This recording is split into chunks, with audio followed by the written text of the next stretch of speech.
안녕하십니까, 이장석입니다. 이제 35번째 시간 컴페티션 경쟁의 네 번째 시간을 시작하도록 하겠습니다. 지난주에 이어서 이번 주에도 기회관리의 두 번째 시간이 되겠습니다. 지난주 기회관리에 대해서 저희가 경쟁에 대한 기본적인 것, 어떻게 기회관리를 하는가에 대한 기회관리 체크리스트, 그 다음에 윈플랜 두 가지를 얘기했죠. 이제 기회관리의 구체적인 현장에서의 문제점과 리더들이 어떻게 해야 될 것인가, 이것을 오늘 논의하도록 하죠. 기회관리 이렇게 자전거의 두 바퀴라고 보면 두 축이 무엇이라고 생각하십니까? 저는 기회관리의 첫 번째 리더들 또는 조직에서 영업의 직원들 모두 다 첫 번째 꼭지는 아마 프로그레션, 프로그레스를 만드는 걸 얘기하겠죠. 영업기회의 진도가 앞으로 이전되어야 되겠죠. 진도가 진행되어야 되겠죠. 이것을 어떻게 계획한 대로 또는 시기를 놓치지 않고 앞으로 계속 진도를 나갈 것인가. 이게 기회관리의 하나의 중요한 축이다라고 생각하고, 두 번째는 뭐겠습니까? 결국은 커미트먼트라고 제가 용어를 썼는데, 흔히 기회관리의 결과는 숫자고, 그 숫자의 썸 또는 총계 이런 것들을 얘기하는 게 예측 또는 포캐스트 이렇게 얘기를 하는데, 저는 포캐스트보다는 리더들이 또는 영업 직원이 회사에, 팀에, 리더에게 하는 약속이라고 보기 때문에 기회관리의 마지막 하나의 매우 중요한 축은 커미트먼트, 또 뭐 적나라하게 표현하면 숫자 관리, 이렇게 얘기를 드리고자 합니다. 그래서 오늘 이 두 가지에 대해서 여러분들과 얘기를 나누고자 하죠. 근데 기회관리 하면 뭐가 떠오릅니까? 많은 형태의 여러 가지 부작용이 있지요. 저는 opportunity management 또는 뭐 여러 가지 기회 관리에 대한 관리 시스템 이런 쪽에서 떠오르는 단어는 가비지 아웃이 떠오릅니다. 다람쥐 쳇바퀴 돌듯이 하죠. 계속 모든 기업들은, 모든 조직들은, 모든 팀은 똑같은 행위를 반복하고 있습니다. 근데 거기 키워드는 뭐냐? 많은 형태의 보고서, 보고 또는 시스템, 요새 좋은 시스템이 많이 있죠. 제가 수없이 많은 세일즈 관리 툴들을 보지만 그 툴들의 키워드를 뽑아라. 그러면 시뮬레이션 앤 프로젝션 이거라고 생각합니다. 여러분, 영업이 시뮬레이션 하는 건 아닙니다. 무슨 과학 공상 게임을 하는 것도 아니고 연구 리포트를 시뮬레이션 하는 것도 아니고, 세일즈 툴이, 영업을 관리하는 툴이 시뮬레이션 또는 프로젝션 이런 쪽에 집중되어 있으면 참 어이없게 되겠죠. 이러한 시스템을 쓰면서 또 한 축에서는 리더들은 직원들에게, 또 회사 경영층은 또 팀장들에게, 리더들에게 많은 보고서를 요구하고 리포트를 요구하죠. 또 회의를 하죠. 그래서 회의를 하다 보면 뭐가 됩니까? 여기 쓰여 있지만 회의에 빠지죠. 이것이 기회관리에 현재 일어나는 문제점, 시급히 개선되어야 될 영역이라고 보여집니다. 기회관리가 아까 얘기한 진도를 내고 회사의 커미트먼트를 전달하기 위해서는 뭐가 달라져야 되겠습니까, 여러분? 영업직원과 리더는 영업기회에 대해서 진도를 얘기한 코칭이 일어나야 되고, 당면하고 있는 문제가 해결되어야 되죠. 또 중요한 게 뭡니까? 이런 데에서 기회관리에서는 도움이 필요한 것을 끄집어내고, 그 도움이 필요된 것이 지원되고 해결해 나가는 과정이 되어야 되겠죠. 문제를 공유하고 해결해 나가는 과정이 되어야 되죠. 이것이 기회관리의 가장 이상적인 모델이지만 우리 현실은 어떤가, 이것을 한번 생각해 볼 때이라고 생각합니다. 자, 지금부터 기회관리 두 가지 축을 하나하나 설명드리도록 하죠. 먼저 프로그레션이죠. 프로그레션이라는 말은 말 그대로 프로그레스를 만드는 거죠. 영업기회는 어떻게 됩니까? 처음에 영업기회가 발굴되죠.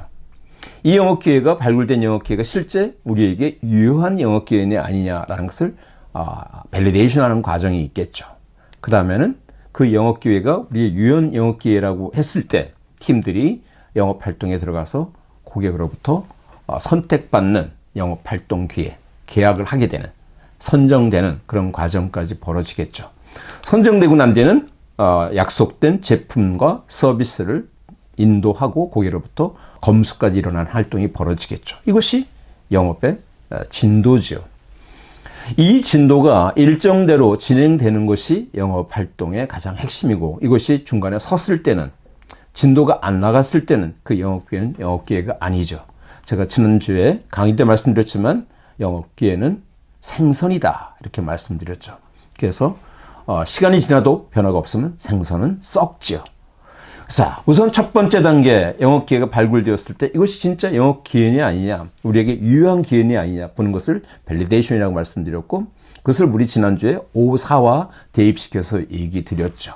그죠? 고객의 영업기회가, 우리가 갖고 온 영업기회가 실제 영업기회냐 아니냐. 그러기 위해서는 우리 팀들은 영업기회를 영업기회라고 판단하고 영업을 하겠다는 커미트가 이루어졌느냐, 리더는 정해졌고 팀들은 정해졌느냐, 고객의 일정과 예산은 확보되었는가, 고객의 프로세스와 의사결정 기준은 정확히 파악되었는가, 경쟁이 누군지 아는가, 경쟁사의 장점과 단점, 그들의 셀링 포인트는 뭔지 아는가, 그 다음에 우리는 고객한테 이 비즈니스를 제안할 수 있는 제안 또는 선택받을 수 있는 이유가 있는가, 이 5가지를 체크하는 것이 뭡니까?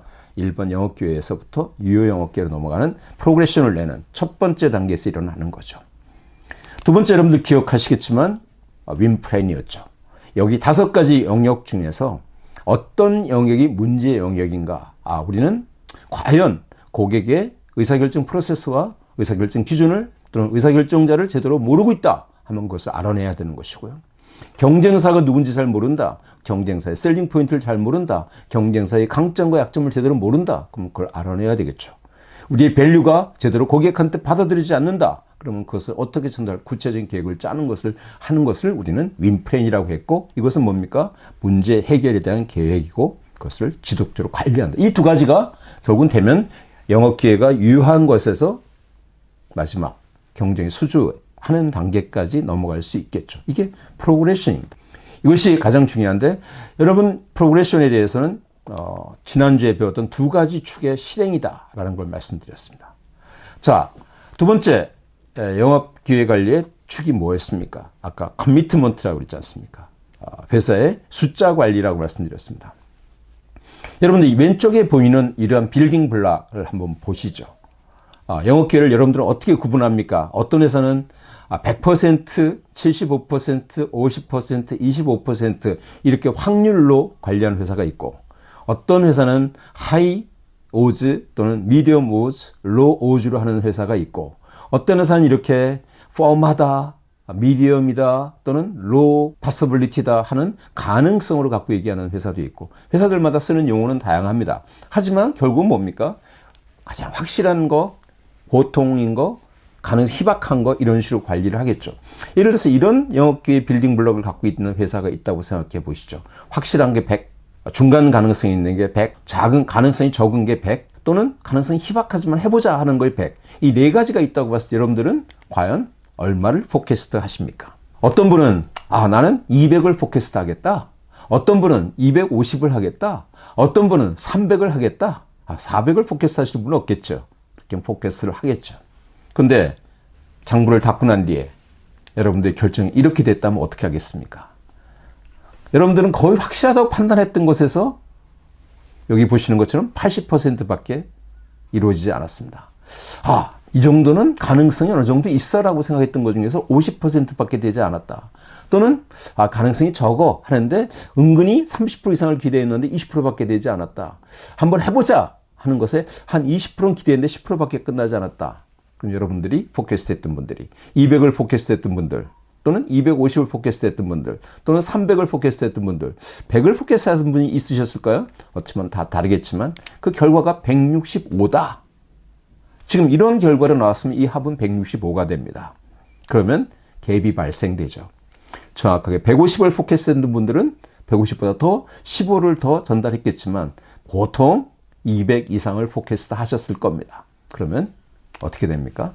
회사에 여러분들이 리더가, 영업 직원이 약속했던 숫자가 떨어지는 거죠. 결국은 제가 지난주에 말씀드렸지만 신뢰가 떨어지는 거죠. 그래서 커미트먼트라는 것은 결국 뭐냐? 이렇게 숫자를 쌓아가는 빌딩 블록으로 진행돼서는 안 된다라는 거죠. 이게 수없이 많은 영업 조직들이 갖고 있는 똑같은 숙제입니다. 특히 B2B 영업에서 제가 수없이 많은 자문을 했던 기업들, 교육했던 기업들은 99.9%가 이런 패턴을 가지고 있습니다. 하이, 미디엄, 로다. 100%, 75%, 50%, 25%의 확률이다. 또는 솔리드하다, 펌하다, 뭐 리스키하다. 용어는 다양하게 쓰지만 빌딩 블락 쌓기를 하고 있다. 이것이 현재 기회관리의 숫자 관리의 커미트먼트 관리의 가장 심각한 문제다라고 저는 생각합니다. 제가 오늘 제안 드리는 것은 여러분들께 요거 하나를 꼭 제안 드리고 싶습니다. 빌딩 블락을 하지 마십시오. 팩트에 기관한 바텀업 어프로치를 하셔라. 숫자를 그냥 합하지 마시고 정해진 정확한 기회를 합해서 그 합이 나오는 결과를 포커스하는 습관을 들여라. 저도 현장에 있을 때 이렇게 못했지만 사실 이렇게 안 하면 나중에 구멍이 생깁니다. 아까 말씀드렸다시피 165밖에 나오지 않는데 많은 리더들이 200을 커밋하거나 215를 커밋하거나 180을 커밋했을 때 신뢰를 잃어버리게 되는 거죠. 다 이해하셨습니까? 빌딩 블락을 버려라. 그 다음에 팩트 베이스에 바텀업 어프로치를 해라. 그러면 팩트 베이스와 바텀업이라는 게 뭐냐? 그 말씀을 제가 지금 드리는 겁니다. 여러분 영업 계획을 이렇게 관리한다고 보시죠. 중간에 여러분 빨간색 셀이 들어오는 게 보이십니까? 여기에 아까 말씀드린 5사로 영업 계획을 평가해라. 보통의 기업들은 여기에 이것이 들어가 있지 않죠. 그냥 영업 계획 옆에 이게 펌한 것이냐, 이게 미디엄 사이즈인 것, 미디엄 어퍼추니티냐, 이게 로우 리스크, 로우 파서빌리티냐, 또는 하이냐, 미디엄, 로우냐, 100%냐, 150%냐, 75% 이렇게 명기를 하지 이렇게 정리하지 않습니다. 다시 말씀드리면 사이즈를 정하되 모든 영업기회를 10,000개가 넘는 영업기회를 이렇게 할 수는 없죠. 여러분들께서 규모를 정하고 적정 규모 이상이 되는 영업기회는 이렇게 관리를 하셔라라는 게 제 제안입니다. 그럼 각각의 영업기회에 그 영업기회의 하나를 5사로 판단을 해보시라는 겁니다. 우리는 팀이 있는가? 우리는 고객의 예상과 일정을 알고 있는가? 의사결정 프로세스를 알고 있는가? 경쟁을 알고 있는가? 우리는 고객으로부터 받아들이는 밸류가 있는가? 텀스 앤 컨디션을 미트할 수 있는가? 이 5가지를 놓고 이것이 칠해놓고 봤을 때 어떻게 됩니까? 전부 다 그린이면 다 그린이다. 팀도 있다. 고객의 예상과 일정도 있다. 고객의 의사결정 프로세스가 그 다음에 조건이 의사결정자가 누군지 정확히 알고 그엔 답이 있다. 우린 경쟁사에 대해서 차별화된 가치가 있다. 우린 고객의 밸류가 받아들여지고 이러면 어떻게 됩니까? 이 영업기회는 100% 가능성이 있죠. 그럼 자동적으로 옆에 지금 보시다시피 짙은 파란색으로 되어 있는 포캐스트에 포함시키는 겁니다. 안 그러면 포함시키지 말라는 겁니다. 그래서 팩트 베이스에 포캐스트를 집어넣고 그것이 포캐스트에 들어간 것들이 이렇게 팩트 체크에서 포캐스트에 포함되는 것만 합해서 쌓아가다 보면 나의 정확한 예측치가 나온다. 그 숫자를 커밋해라라는 겁니다. 그 숫자를 커밋한 겁니다. 올 그린. 근데 여기에 지금 두 번째 것처럼 하나의 셀이 빨간색이 들어올 수 있죠. 이 세 번째는 여기 저 있는 것처럼 고객이 요구하는 텀스 앤 컨디션을 우리가 지금 현재는 못 맞추고 있다. 근데 리더와 영업 직원이 또는 리더가 회사의 경영층과 회의를 할 때 고객이 요구하는 특수 요건이 이건데 예를 들어서 지금 예산이 확보되어 있지 않으니까 3개월간 지불 유예를 해달라. 이 조건을 받아들여 달라. 라고 되었을 때 내부에서 의사결정을 한다면 의사결정 방안이 있다면 지금은 빨간색이지만 해결책이 만들어진다면 이거는 우리가 풀 수 있는 문제구나. 라고 했을 때 제가 여기 쓴 용어는 매니저블 리스크라고 썼습니다. 우리가 매니지할 수 있는 리스크다 한다면 이거는 포켓에 집어넣어라. 그 썸이 회사에 던지는 커미트먼트가 되겠죠. 이렇게 관리를 한다면 기회 관리를 한다면 커미트먼트를 관리한다면 리더는 회사로부터 신뢰를 잃어버리는 일이 절대 없다. 이 말씀을 드리는 겁니다. 그 다음에 뭘 합니까? 내가 회사로부터 받은 목표에 대한 갭을 분석하고 내가 포캐스트의 썸이 바텀업의 팩트 기준으로 만들어진 숫자의 합을 쌓아간 것들에 의한 바텀업 썸이 정해지면 그 썸과 나의 목표의 갭을 찾고 그 갭이 무엇이 얼만큼인지 정해진 밑에 보시는 것처럼 어떻게 그 갭을 극복할 것인가 계획을 짜는 것이 커미트먼트 매니지먼트 기획관리의 리더들과 영업직원들이 해야 될 스텝이다. 이 말씀을 제가 드리고 있는 겁니다. 다시 정리하면 회사들마다 쓰는 용어에 빌딩 블락을 하지 마셔라. 팩트 베이스의 영업기회를 판단하고 영업기회가 정확하게 구체적이다 또는 확실하다 해결할 방법이 명확하다라고 했을 때 그것을 포켓에 집어넣고 그 썸을 밭업을 해서 그것을 가지고 쌓아가는 과정을 거쳐라. 이렇게 말씀을 드립니다. 마지막으로 여러분들께 그럼 리더는 이러한 기회관리에 무엇을 하지 말아야 될까? 제가 4가지만 꼭 당부드리고 싶습니다. 영업의 일선 관리자들, 특히 일선 관리자들께서 하지 말아야 될 것. 리더가 하지만 첫 번째는 리더는 리포터가 아닙니다. 리더는 앵커가 아닙니다. 리더는 직원들한테 보고를 받고 그대로 위에다 보고할 역할 같으면 리더가 필요하지 않죠. 그냥 직원이 경영층한테 보고하면 되죠. 하지만 현장에서 많은 영업의 리더들은 영업 직원들한테 들은 얘기를 위에다 그대로 전달합니다. 메신저 역할을 합니다. 메신저 필요하지 않습니다. 리더는 메신저가 아닙니다. 직원들의 문제를, 직원들이 알지 못한 문제를, 직원들이 해결하지 못한 문제를 길을 제시하고 도와주는 게 리더지 그냥 전해주는 사람들이 아닙니다. 그렇지만 안타깝게도 현장에서는 이런 리더들이 많이 있다라는 것을 제가 말씀드립니다. 또 하나 경계해야 될 건 뭐냐? 리더는 절대로 백시트 드라이버가 돼서는 안 됩니다. 어떠한 것에 대해서 문제를 해결하는데 해결하려고 노력을 하지 않고 되지도 않는 얘기를 왜 나한테 시키는가 라고 하면서 직원들과 앉아서 불평불만을 늘어났을 때는 기회관리의 진도가 이루어지지 않는다. 기회를 이겨내지 못한다. 공명이 화살을 만들려고 했을 때 적벽대전에서 그 화살을 왜 이걸 쓸데없는 걸 만들어? 동남 바람도 없는데 지금 뭘 하려고 화공을 하려고 해? 이렇게 불평불만하는 장수들이 있었죠. 근데 그런 장수들이 전부여서 아무도 안 만들었다면 어떻게 공명이 전투에서 이길 수가 있었겠습니까? 리더들은 항상 특히나 일선의 영업의 관리자들은 회사와 경영층과 하나가 되어서 같이 움직여야지 백시트 드라이버가 돼서는 안 된다. 마지막, 기회관리나 커미트먼트의 리더들은 숫자를 합하는 사람들이 아닙니다. 5명의 영업 직원들이 갖고 온 숫자를 합해서 A라는 영업직원, B라는 영업직원, C라는 영업직원, D라는 영업직원, E라는 영업직원이 들어온 숫자를 합해서 위에다 던질 것 같으면 영업 리더가 필요하지 않지요. 더하는 사람이 아닙니다. 확률을 곱하는 사람이 아닙니다. 인사이트를 더하는 사람이지 절대로 캘큘레이터가 되어서는 안 된다. 제가 다시 한번 부탁드리면 리포터, 앵커가 되지 말아달라. 그게 아니라 문제점을 정확히 파악해서 풀어야 될 문제를 제시하는 분석가가 되어야 된다. 리더는 직원들의 얘기를 그대로 전달받아서 그대로 전하는 사람이 되어서는 안 된다. 직원들이 모르는 것을, 못 찾은 것을, 보지 못한 것을 볼 수 있어야 되고 그 문제를 정확하게 코칭하는 역할을 해야 된다. 리더는 백시트 드라이버가 되어서는 될 것이 아니라 회사와 눈높이를 같이 하고 같이 문제를 풀어가는 드라이버가 되어야 된다. 리더는 계산을 더하는 사람이 아니라 통찰력을 더하는 사람이다. 이것이 기회관리에 매우 중요한 것이다 라는 말씀을 드리면서 제가 10년 전에 현장에서 저희 리더들한테 매 분기마다 쓰는 오퍼레이션 원칙의 차트를 이미지로 떠와봤습니다. 실제 제가 직원들한테 했던 얘기죠. 3가지를 저는 항상 리더들한테 요구했었죠.